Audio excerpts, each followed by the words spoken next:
میں دعوے سے کہتا ہوں کہ آپ میں سے جن لوگوں کے گھروں میں بلیاں نہیں ہیں تو اس ویڈیو کو دیکھنے کے بعد آپ بھی اپنے گھروں میں بلیاں لے آئیں گے۔ حضرت محمد صلی اللہ علیہ وآلہ وسلم بلیوں کے متعلق ایک پراسرار سچائی جانتے تھے۔ اس سچائی کو اس ویڈیو میں ہم جانیں گے۔ لیکن کیا آپ نے کبھی اس مخلوق کے عجیب و غریب طرز عمل کے بارے میں سوچا ہے کہ بلیوں میں بلا کی مہارت ہوتی ہے، یہ ذہین بھی ہوتی ہے اور ان کا ایک ایسا راز بھی ہے جسے آپ سننے پر چونک جائیں گے کہ جو مخلوق ہمارے ارد گرد 24 گھنٹے موجود ہوتی ہے، ان کا یہ راز آج تک ہم کیوں نہیں جان پائے۔ اس ویڈیو میں ہم بلیوں کے متعلق کئی گہرے راز جانیں گے اور یہ جانیں گے کہ بلیوں کو حضرت آدم علیہ السلام کی پیدائش کے فوراً بعد کیوں پیدا کیا گیا۔ تو اگر آپ جاننے کے لیے تیار ہیں تو شروع کرتے ہیں۔ ایک سٹڈی کے مطابق بلیوں میں ایک خاص طاقت ہوتی ہے جو کسی اور جاندار میں نہیں ہوتی، خاص طور پر بلیوں کے متعلق وہ باتیں جو ہمیں حضرت محمد صلی اللہ علیہ وآلہ وسلم نے بتائی ہیں، اور آپ صلی اللہ علیہ وآلہ وسلم کی کئی باتیں اتنی دلچسپ ہیں کہ سائنسدان ان باتوں کی بنا پر بلیوں میں نئی اور حیرت انگیز خصوصیات کو ڈھونڈ پائے ہیں۔ آج کے دور میں سامنے آنے والی یہ باتیں آج سے 1400 سال پہلے آپ صلی اللہ علیہ وآلہ وسلم نے بتائی اور جنہیں آج سائنس درست ثابت کر رہا ہے۔ اسلامی تعلیمات کے مطابق حضرت آدم علیہ السلام کے بعد دو جانداروں کو اللہ نے پیدا فرمایا، ایک سانپ اور دوسری بلی۔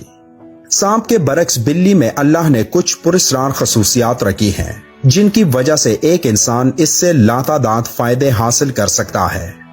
سائنسی اعتبار سے گھر میں بلی پالنے کا ایک بڑا فائدہ ہے، وہ یہ کہ بلیوں کو انسانی لمس بے حد پسند ہوتا ہے اور انسان بھی اس سے محظوظ ہوتا ہے۔ ماہرین کے مطابق بلی کے لمس میں اللہ نے ڈپریشن کے مرض کا علاج رکھا ہے۔ اس کے بالوں میں خاص قسم کے بیکٹیریاز پائے جاتے ہیں جو انسانی جسم میں ڈپریشن کو کم کرنے میں مدد دیتے ہیں۔ بلیوں کے بارے میں سب سے حیرت انگیز بات کا ذکر ہم آگے کرنے والے ہیں، لیکن اس سے پہلے ہم یہ جاننے کی کوشش کرتے ہیں کہ حضرت محمد صلی اللہ علیہ وآلہ وسلم نے بلیوں کے متعلق کیا فرمایا تھا۔ کئی تاریخی کتابوں میں ایک بلی کا ذکر آتا ہے جس کا نام معزہ تھا۔ کئی مسلمان سکالرز کے مطابق معزہ حضرت محمد صلی اللہ علیہ وآلہ وسلم کی پسندیدہ بلی تھی۔ ایک دفعہ آپ صلی اللہ علیہ وآلہ وسلم ایک مہم پر اپنے لشکر کے ساتھ جا رہے تھے کہ اچانک ان کے سامنے ایک بلی آ گئی جو کہ حاملہ تھی۔ آپ صلی اللہ علیہ وآلہ وسلم نے اپنے پورے لشکر کا رخ دوسرے راستے پر موڑ لیا تاکہ اس بلی کو تکلیف نہ پہنچے، اور ایک صحابی کو اس بلی کی دیکھ بھال پر مامور کر لیا اور حکم دیا کہ جب تک یہ بلی بچے کو جنم نہ دے تب تک وہ وہی رہے۔ جب آپ صلی اللہ علیہ وآلہ وسلم اس مہم سے واپس آئے تو راستے میں سب سے پہلے اس جگہ پہنچے اور اس بلی کو لیا اور اپنے ساتھ لے گئے۔ اس بلی کا نام آپ صلی اللہ علیہ وآلہ وسلم نے معزہ رکھا، جو باقی تمام زندگی آپ صلی اللہ علیہ وآلہ وسلم کے ساتھ رہی۔ ایک دفعہ آپ صلی اللہ علیہ وآلہ وسلم اذان کی آواز سے فجر کی نماز کے لیے اٹھے اور نماز کی تیاری میں مصروف ہو گئے۔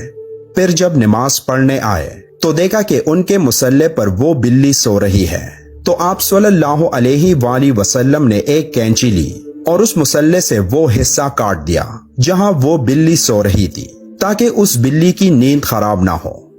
احادیث میں اس معزہ بلی کا ذکر کہیں نہیں ملتا، لیکن کئی تاریخی کتابوں میں اس کا ذکر موجود ہے۔ ایک حدیث کے مطابق حضرت محمد صلی اللہ علیہ وآلہ وسلم نے بلیوں پر ظلم و تشدد کرنے اور قتل کرنے سے منع کیا ہے۔ ایک دن حضرت ابو ہریرہ رضی اللہ تعالیٰ عنہ کہیں جا رہے تھے کہ آپ رضی اللہ تعالیٰ عنہ نے دیکھا کہ گرمی کی شدت سے ایک بلی دیوار کے ساتھ چمٹی ہوئی ہے، تو انہوں نے اسے اٹھا کر گرمی سے بچانے کے لیے اپنی آستین میں چھپا لیا۔ انہوں نے محمد صلی اللہ علیہ وآلہ وسلم کو بتایا کہ کیوں انہوں نے ایسا کیا، تو حضرت محمد صلی اللہ علیہ وآلہ وسلم نے کہا کہ ایک عورت کو اس لیے جہنم سے بچا لیا گیا کیونکہ اس نے ایک پیاسی بلی کو پانی پلایا تھا۔ سیدنا عبداللہ بن عمر رضی اللہ تعالیٰ عنہ فرماتے ہیں کہ رسول اللہ صلی اللہ علیہ وآلہ وسلم نے فرمایا، ایک عورت کو بلی کی وجہ سے عذاب ہوا، اس نے بلی کو قید کر کے رکھا یہاں تک کہ وہ مر گئی، پھر اسی بلی کی وجہ سے وہ جہنم میں گئی۔ جب اس نے بلی کو قید میں رکھا تو نہ کھانا دیا نہ پانی اور نہ ہی اسے آزاد کیا تاکہ وہ خود کیڑے مکوڑے کھا کر گزارا کر لیتی، یعنی اس نے بلی کو تڑپا تڑپا کے مارا تھا، اس لیے وہ جہنم میں گئی۔ ایک حدیث مبارکہ ہے کہ ایک عورت نے حضرت عائشہ رضی اللہ تعالیٰ عنہ کو کھانا بھیجا تو وہ نماز پڑھ رہی تھی۔ اس عورت نے کھانا وہیں رکھ دیا تو ایک بلی آئی اور آ کر اس میں سے کھا گئی۔ حضرت عائشہ رضی اللہ تعالیٰ عنہ نے نماز کے بعد اسی جگہ سے وہ کھانا کھایا جہاں سے بلی نے کھایا تھا اور فرمایا، بلا شبہ رسول کریم صلی اللہ علیہ وآلہ وسلم کا فرمان ہے کہ بلی پلید اور نجس نہیں بلکہ یہ تو تم پر آنے جانے والیاں ہیں۔ حضرت عائشہ رضی اللہ تعالیٰ عنہ بیان کرتی ہیں کہ میں نے رسول کریم صلی اللہ علیہ وآلہ وسلم کو بلی کے بچے ہوئے پانی سے وضو کرتے ہوئے دیکھا ہے۔ آپ صلی اللہ علیہ وآلہ وسلم نے فرمایا کہ ایک بلی کا منہ تمام حیوان میں صاف ستھرا ہوتا ہے۔ آپ نے دیکھا ہوگا کہ بلیاں ہمیشہ خود کو صاف ستھرا رکھتی ہیں، یہ زیادہ تر خود کو صاف پانی سے گیلا کرتی ہیں اور یہی وجہ ہے کہ ان میں بیماریاں بہت کم ہوتی ہیں۔ اسلام میں بلی کی بہت اہمیت بیان ہوتی ہے، لیکن صرف اسلام میں ہی نہیں بلکہ قدیم مصر میں بھی بلی کو اہمیت حاصل تھی، یہاں تک کہ اس دور میں کسی بلی کو تکلیف دینا یا قتل کرنا ایک انسان کے قتل سے بڑی سزا سمجھی جاتی تھی، کیونکہ قدیم مصریوں کا یہ ماننا تھا کہ بلی ایک انسان سے زیادہ رتبے والی مخلوق ہے۔ یہی وجہ تھی کہ اس دور میں کوئی بلی مر جاتی تو اسے بھی فرعونوں کی طرح حنوط کیا جاتا تھا۔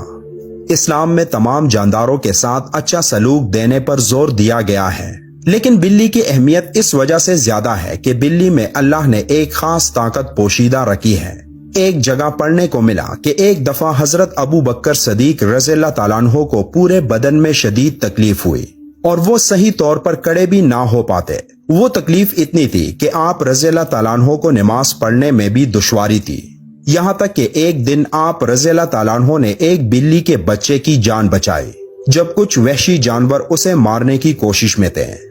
آپ رضی اللہ تعالیٰ عنہ فرماتے ہیں کہ وہ بلی کا بچہ ان کے پاس تھا اور کچھ دنوں میں ان کے جسم کا پورا درد غائب ہو گیا،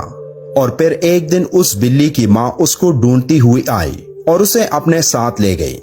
آپ رضی اللہ تعالیٰ عنہ فرماتے ہیں کہ اس دن کے بعد ان کو درد نہیں ہوا۔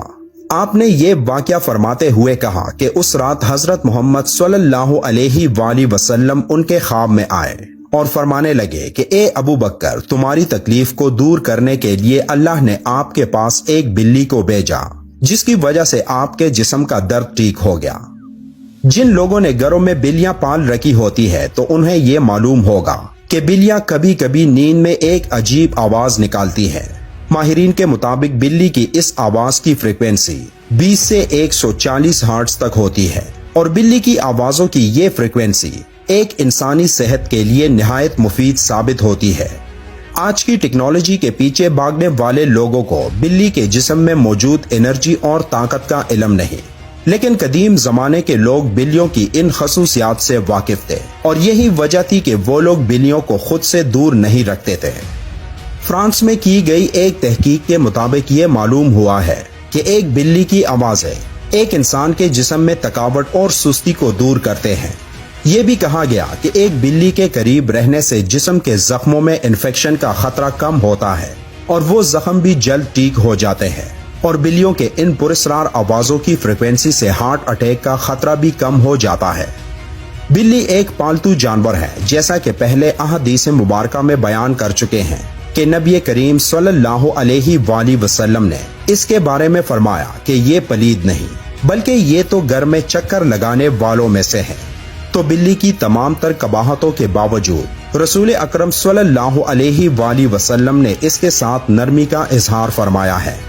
اگر کوئی بلی خونخوار ہو اور گھر کا نقصان کرتی ہے تو اسے مارنے کی بجائے پکڑ کر کسی دور دراز علاقے میں چھوڑ دیا جائے تاکہ وہ اپنا ٹھکانہ بدل لے، لیکن اسے قتل کرنے کی اجازت نہیں دی جا سکتی اور نہ ہی تکلیف دینے کی۔